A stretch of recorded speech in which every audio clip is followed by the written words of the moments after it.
Snow fell thick across Manhattan's avenues as Ethan Cole stepped into the party lobby, his hand gripping tight to the woman he'd just hired to play his girlfriend.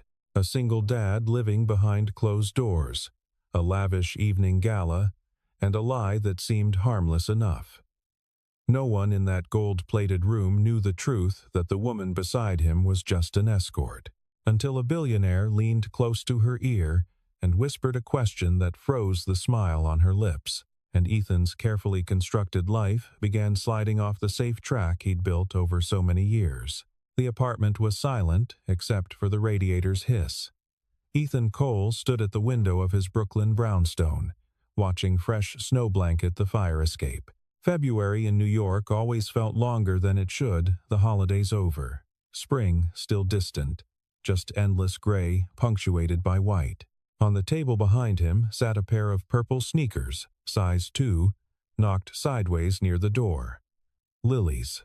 His daughter was at his mother's place for the weekend, which meant the apartment held that particular emptiness. Only a parent knows the kind that feels like holding your breath. Ethan was 34, a senior developer at a fintech startup in Midtown, and a widower. Sarah had died 3 years ago, an aneurysm that struck without warning while she folded laundry on a Tuesday afternoon. One moment, she was there. The next, she wasn't. Lily had been too. She didn't remember her mother, which somehow made everything worse. He picked up his phone. The email had arrived that morning. Asterisk. Subject: Winter Charity Gala. February 18th. Michael Harris cordially invites you and a guest to the annual Winter Charity Gala at the Plaza. Black tie. Partner recommended for senior staff. Partner recommended. Those 2 words sat in his chest like ice. The company's winter gala wasn't optional, not if you wanted to be taken seriously for the promotions that came in March. Michael Harris, his boss, and the company's chief technology officer had made that clear in their last one-on-one. Ethan, you're brilliant. Best engineer we have. But leadership wants people who fit the culture. People who, how do I put this? Look stable, settled, Code words for, not the guy who leaves at 5:30 every day to pick up his kid from daycare. Not the guy who declines after work drinks. Not the guy whose background photo is still a default blue gradient because he hasn't had time to care. Ethan didn't fear parties.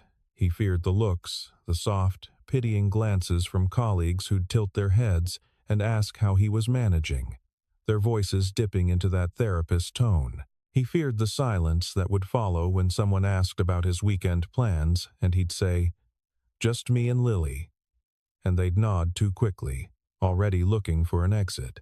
He looked back at the snow. Lily's purple sneakers. The email. Asterisk. Partner recommended. Asterisk. He hadn't been on a date since Sarah died. There'd been one attempt to set up by his sister, a nice woman named Jennifer who worked in publishing. They'd met for coffee. She'd asked about his hobbies. He'd talked about his daughter for 40 minutes straight without realizing it. Jennifer had smiled politely and never texted back. Dating felt like relearning a language he'd once been fluent in but had somehow forgotten. Every conversation a translation, every smile a performance. Easier to just not. But the gala was in 2 weeks. And Michael Harris wasn't subtle. Last year, the 3 people promoted to principal engineer had all attended. All with partners. All looking like the kind of stable, settled adults who made good, long-term investments. Ethan exhaled slowly, his breath fogging the cold window. What if he didn't have to actually date anyone? What if he could just appear to be the person they wanted to see? Just for one night. Just enough to stop being invisible. The idea felt absurd even as it formed. But he was tired. Tired of being overlooked. Tired of feeling like his grief was a professional liability. Tired of the weight of doing everything alone. He pulled out his laptop. opened a private browser window. Monday morning, Michael Harris stopped by Ethan's desk with 2 coffees. This was never a good sign. "Walk with me," Michael said. They ended up in one of the glass-walled conference rooms overlooking 6th Avenue. Snow still clung to the corners of the window frames.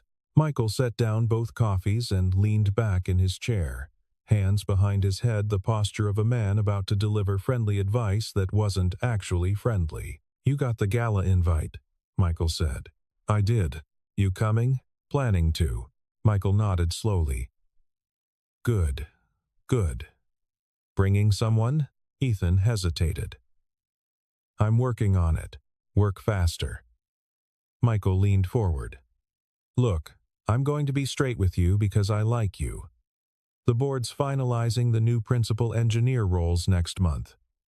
You're on the short list. Top of it, actually. But they want people who project stability. Someone they can put in front of clients. Someone who looks like they've got their life together." Michael softened his voice. "I'm not saying it's fair. I'm saying it's real." Ethan stared at his coffee. "And bringing a date to a party proves I have my life together? It proves you're not just a code monkey who doesn't know how to exist outside a terminal window. It proves you're a human being with a life." That's what they want to see. The words stung because they were partially true. Ethan had become smaller over the past 3 years. Smaller in ambition, smaller in presence. He came in, did brilliant work, and left. He didn't grab drinks. Didn't join the Monday fantasy football talk. Didn't stay for the Thursday lunch and learns. He was a ghost who wrote excellent code. "Everyone else is bringing someone," Michael continued. "Rebecca's bringing her husband. David's bringing his fiancée. Even the interns are bringing dates. You show up alone. You're the guy who couldn't find anyone. And fair or not, that's a signal."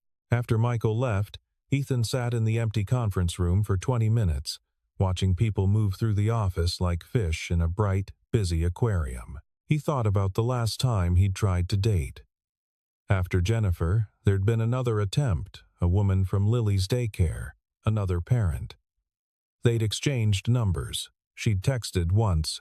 He'd taken 6 hours to respond because Lily had a fever and he'd forgotten his phone existed.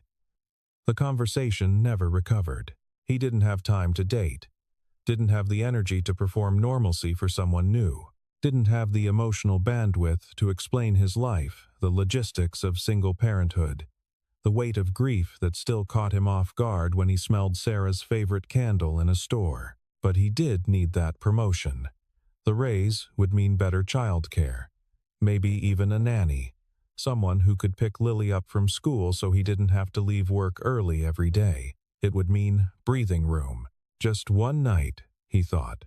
Just one performance. He pulled out his phone and opened the browser he'd left running over the weekend. The website was discreet. Professional. The kind of service that called itself companionship and meant it. He scrolled through profiles, feeling vaguely sick, until he found one that seemed right. ***, Vivian Stone. Elegant, intelligent conversation. Available for events. ***. He clicked contact. They met 3 days later at a cafe near Central Park, one of those places with exposed brick and single-origin pour-overs that cost $8. Snow drifted past the tall windows, piling soft on the sidewalk. Ethan arrived early, chose a corner table, and immediately regretted everything. This was insane. He was going to hire someone to pretend to like him for an evening so his boss would think he was a functional adult. When had his life become a plot from a mediocre film? Then, she walked in. Vivian Stone looked nothing like her profile photo, or rather, she looked exactly like it, but somehow more real. Mid-30s, dark hair pulled back in a simple twist, wearing a charcoal coat and no visible makeup. She moved through the cafe with the kind of quiet confidence that made people look up from their laptops. She spotted him, offered a small nod, and ordered tea before sitting down. "Ethan Cole?" Her voice was lower than he'd expected. Calm. "That's me. Vivian.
more I understand about your actual life, the better I can protect the version of it you're trying to show. She moved to the window, watching snow fall onto the fire escape. You're afraid, she said. It wasn't a question. Of what? Of people seeing this. The toys, the photos, the life you've actually built. You think it makes you look weak. Ethan wanted to argue, but she was right.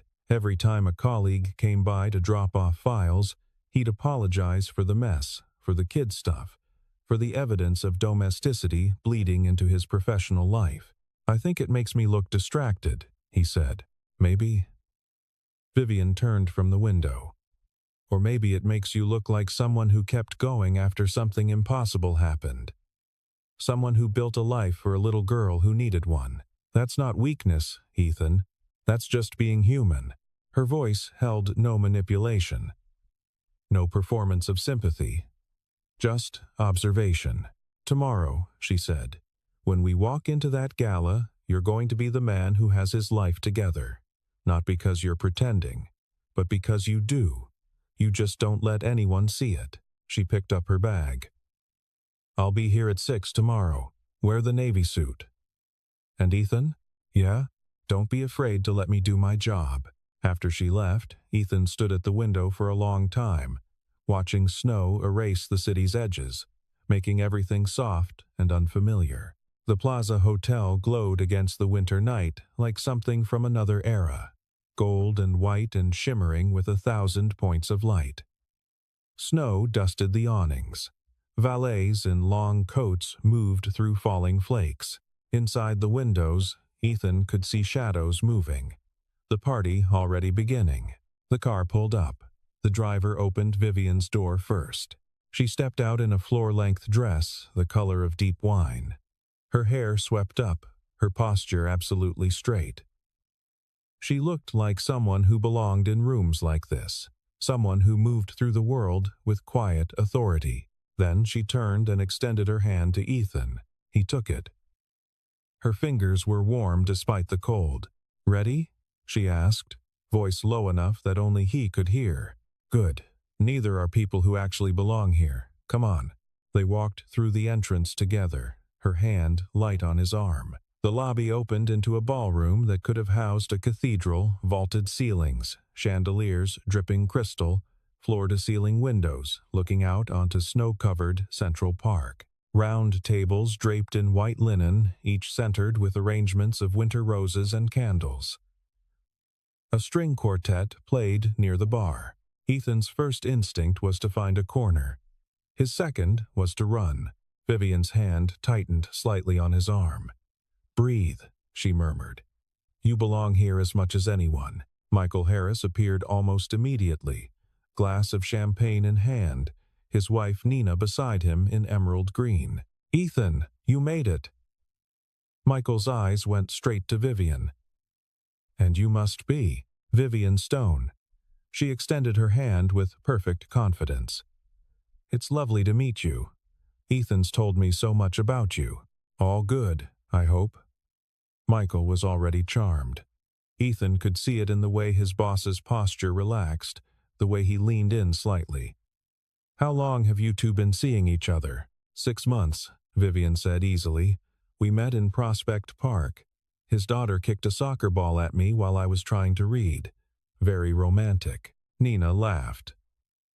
That's adorable. What do you do, Vivian? Business strategy consulting.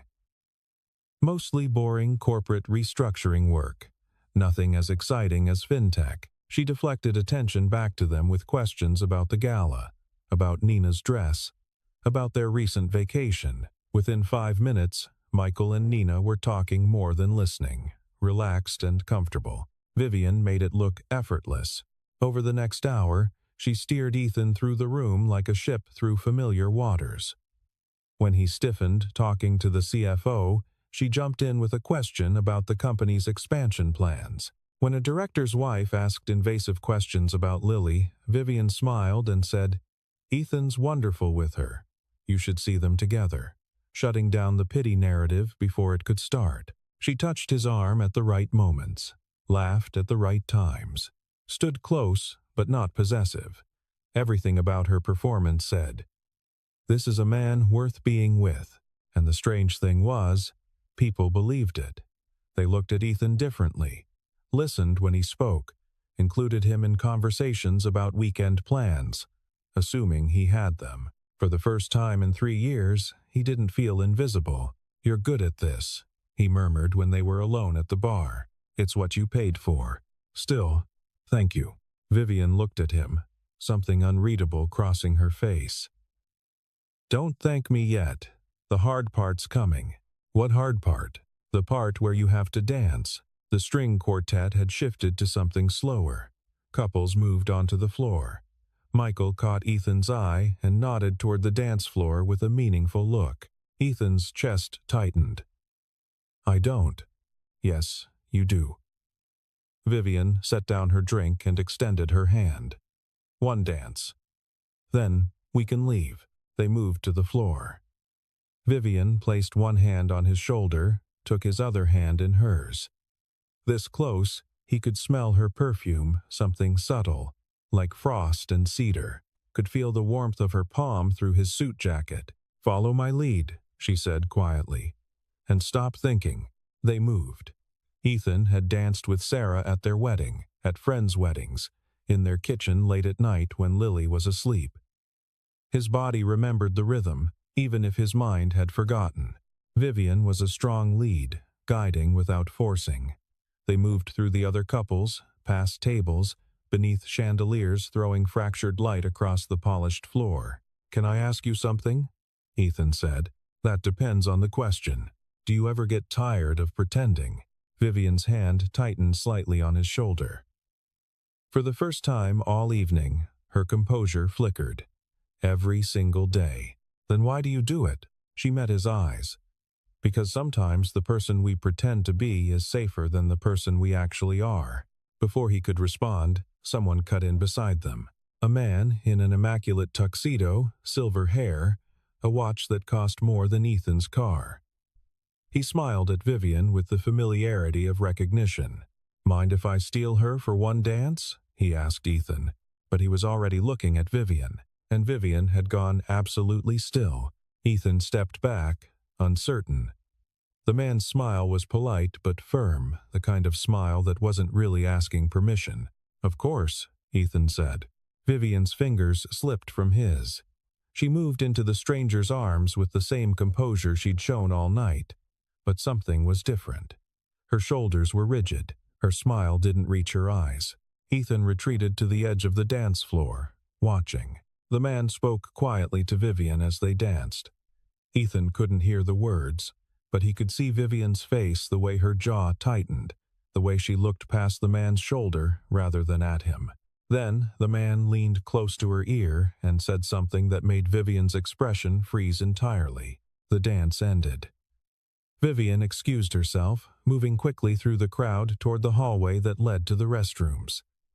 The man watched her go, then disappeared in the opposite direction. Ethan followed her. He found Vivian in a small alcove off the main hall, standing with her back to the wall, eyes closed, breathing carefully. Her hands were shaking. "Vivian?" She opened her eyes. For the first time all night, the mask was gone. She looked exhausted, vulnerable, real. "I'm fine," she said automatically. "You're not. I need a minute.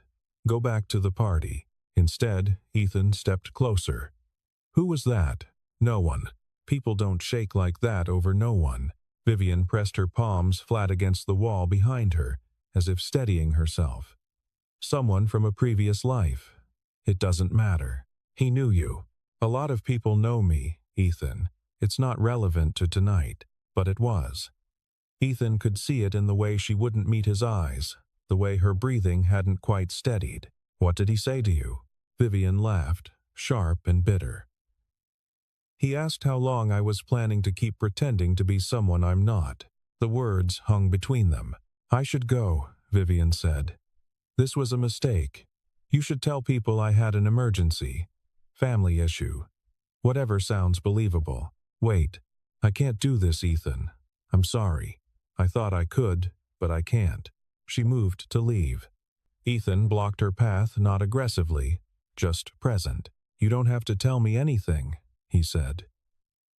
"But don't leave because you think I can't handle whatever this is. I hired you to pretend to be my girlfriend. I think we're past the point of pretending everything's simple." Vivian stared at him. In the dim hallway light, she looked younger, uncertain. "You don't know anything about me," she said quietly. "I know you're better at reading people than anyone I've ever met. I know you're kind even when you don't have to be. I know something about tonight scared you, and I know you're not someone who scares easily. And that's enough?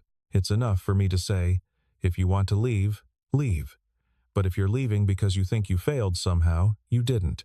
You made tonight bearable. More than bearable." Vivian was quiet for a long moment. Then she straightened, pulling the mask back on with visible effort. "One more hour. Then I'm gone. Deal." They returned to the ballroom together. The party flowed around them, champagne, laughter, the clink of silverware on china. But Ethan noticed the way Vivian's eyes tracked the room now, searching, the way she positioned herself with her back to walls. She was hiding from someone, and whoever it was knew exactly who she really was. They made it another 40 minutes before the man approached again. This time, he came directly to Ethan, hand extended, smile practiced and perfect. "Ethan Cole?" "Richard Hartwell. I don't think we've been properly introduced." Ethan shook his hand. The name meant nothing to him, but Vivian had gone still again at his side. Richard's on the museum board. Michael Harris appeared beside them, champagne in hand. "Biggest donor this year. We're lucky to have him. Just trying to give back," Richard said with practiced humility. His eyes slid to Vivian. "And you must be Ethan's companion for the evening. I didn't catch your name during our dance." "Vivian Stone," she said evenly. "Stone." Richard smiled. "Interesting choice. My family name." "Of course." Richard's smile widened. "You know, you remind me of someone. A woman I met a few years ago at a tech conference in San Francisco. Brilliant woman. Founded a cybersecurity company. Sold it for, what was it, 800 million? The number hung in the air. Michael whistled low. 800 million. Now that's a successful exit. Indeed. Her name was Vivian, too. Vivian Chen. Although she went by VC in business circles. Venture capital, cybersecurity, the initials were perfect. Richard tilted his head, studying Vivian with a collector's interest. The resemblance is remarkable. Ethan felt Vivian's hand tighten on his arm. "I get that sometimes," she said. "Common features. Perhaps." Richard sipped his champagne. Although this Vivian had a very distinctive scar. "Right here." He gestured to his left eyebrow. "From a skiing accident in Aspen, if I remember correctly." Without thinking, Ethan glanced at Vivian's face. There, barely visible beneath makeup, was a thin white line through her left eyebrow. Richard caught the glance. His smile turned knowing. "Well," he said, "how delightful to see you again, Miss Chen. Or is it still Stone now? I lose track of which identity people prefer." Michael looked confused. "Wait, you two know each other?" "We've crossed paths," Richard said. "Although last time we met, Miss Chen here was keynoting a conference on cybersecurity innovation, not attending charity galas as someone's date. Quite the change in circumstance." The words were polite, but the implication was vicious. Ethan felt rage building in his chest, not at the revelation, but at the casual cruelty of Richard's exposure.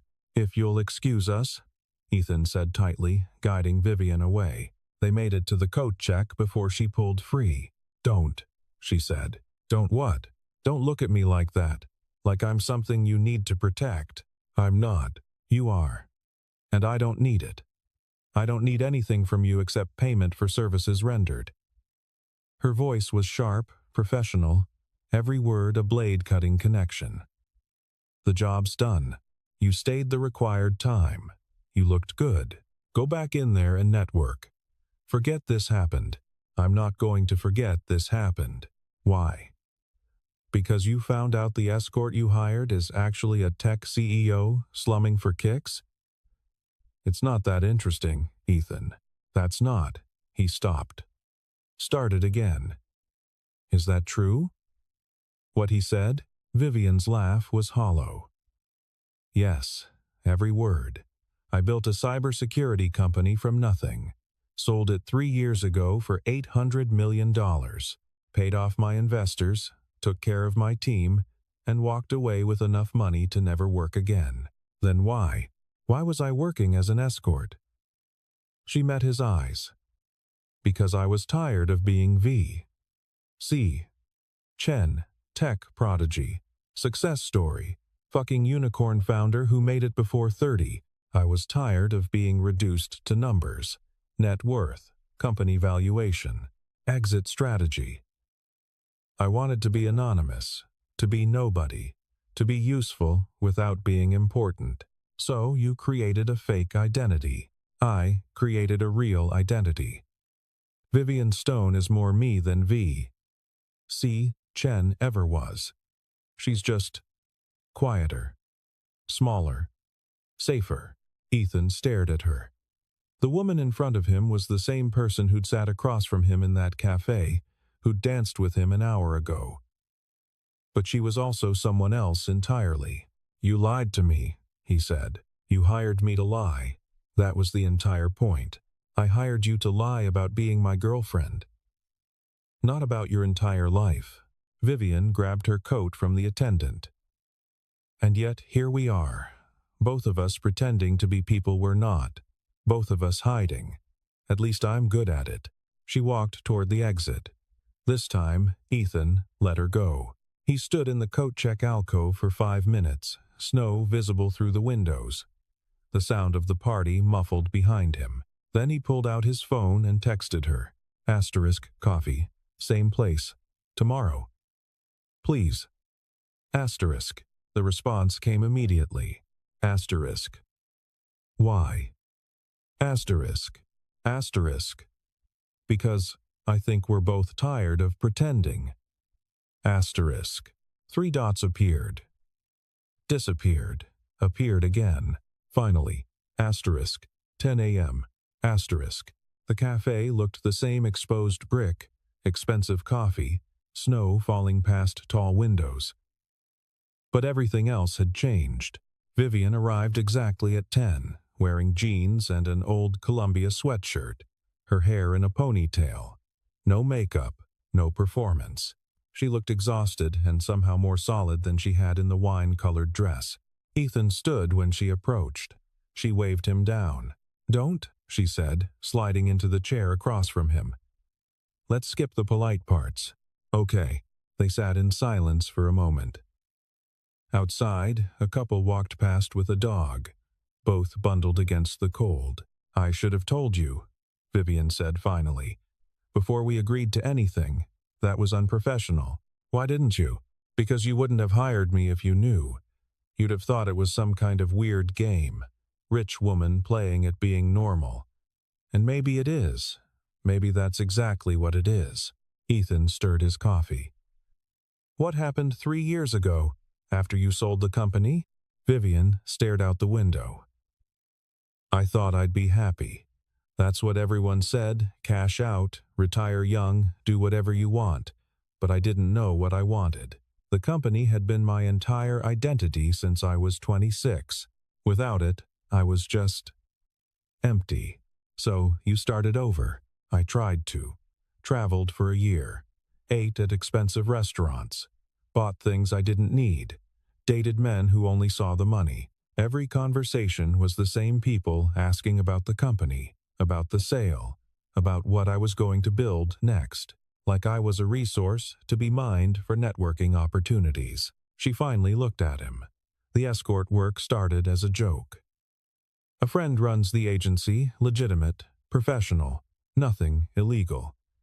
She needed someone to fill in at a corporate event. I said yes because I was bored. And for 4 hours, I wasn't V. C. Chen. I was just Vivian. Nobody asked about my exit strategy. Nobody wanted investment advice. I was just present, useful, invisible, and you liked that. I loved it. For the first time in years, I felt like a person instead of a story. Ethan understood more than she probably realized. After Sarah died, everyone wanted to know how I was doing. Not because they cared, but because grief made them uncomfortable. They wanted me to perform recovery, to show appropriate sadness without being too sad, to move on but not too quickly. I stopped going to things because it was easier than performing, and then you hired me to help you perform. Yeah, we're both ridiculous, you know that? I'm aware. Vivian almost smiled. Then it faded. What Richard said last night. It'll get around. In my world, in certain circles, people will know I'm doing this. They'll have opinions. Do you care? She considered. I used to. I'm tired of caring. Then don't. Just like that? Just like that. Ethan leaned forward. Here's what I know. You were kind to me when you didn't have to be. You made one of the hardest nights of my year bearable. And when you were scared, you didn't let it stop you from finishing what you started. Everything else? The money? The company? The identity that's just context. Vivian's eyes were wet. She blinked rapidly. You're surprisingly decent for someone who hired an escort. You're surprisingly human for a tech billionaire. This time, she did smile. Small, real, unguarded. So what now? She asked. Now we have coffee. And maybe later, if you want, you could meet Lily. As yourself. No performance. No pretending. Why would you want that? Because I think she'd like you. And because I'm tired of being afraid. Outside, snow continued to fall, soft and steady, covering the city's sharp edges. Okay, Vivian said. Coffee first. Then we'll see. 2 weeks later, Ethan's phone buzzed during a meeting. Asterisk. Text from Vivian. He stepped into the hallway to respond. Asterisk. Depends. What did you have in mind? Asterisk. Asterisk Prospect Park. I owe a 4-year-old an apology for interrupting her ball game 6 months ago. Asterisk. Ethan smiled at his phone. Asterisk. She doesn't remember that. Asterisk. Asterisk. But I do. 2 p.m.? Asterisk. Asterisk. Perfect. Asterisk. Saturday arrived cold and bright, the kind of winter day where the sun reflects off snow and makes everything sharp-edged. Ethan and Lily arrived first. Lily bundled in purple snow pants and mittens that made her hands look like stuffed animals. Is your friend coming? Lily asked, kicking at a snowbank. She is. What's her name again? Vivian. That's a fancy name. She's a fancy person. Fancier than you? Way fancier than me. Lily giggled. Then her attention snapped to a figure approaching across the snow. Vivian, in a long black coat and red scarf, carrying 2 cups of coffee and a hot chocolate. Hi, Vivian said, kneeling to Lily's height. You must be Lily. I've heard a lot about you. Like what? Like you're the best artist in your class. And you know every dinosaur name. And you can do a cartwheel. Lily beamed. I can. Want to see? Absolutely. Lily threw herself into a wobbly cartwheel that ended with her in a snowbank, laughing. Vivian laughed too, a real laugh, unguarded and bright. They spent an hour in the park, built a lopsided snowman, threw snowballs with terrible aim. Lily chattered nonstop about school, about her friend Emma, about the book she was reading that had a dragon and a princess who were best friends. Vivian listened, like every word mattered. Eventually, Lily ran off to investigate a dog, and Ethan and Vivian stood together, watching. She's wonderful, Vivian said quietly. She is. Most of the time. You're good at this. The dad thing. I'm making it up as I go. That's all any of us are doing. They stood in comfortable silence. Snow drifted down, catching in Vivian's hair. The promotion came through, Ethan said. Michael called yesterday. Congratulations. I told him the truth. About you. About everything. Vivian turned to him, surprised. And he said it was the smartest thing I'd done in 3 years. Asking for help, showing up, trying. Ethan smiled. He also said Vivian Chen on my reference list wouldn't hurt. I didn't do anything. You showed me I could be someone other than who I thought I had to be. That's not nothing. Lily ran back, breathless and pink-cheeked.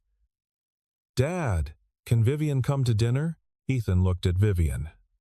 She looked back. I'd like that, she said. Pizza? Lily asked hopefully.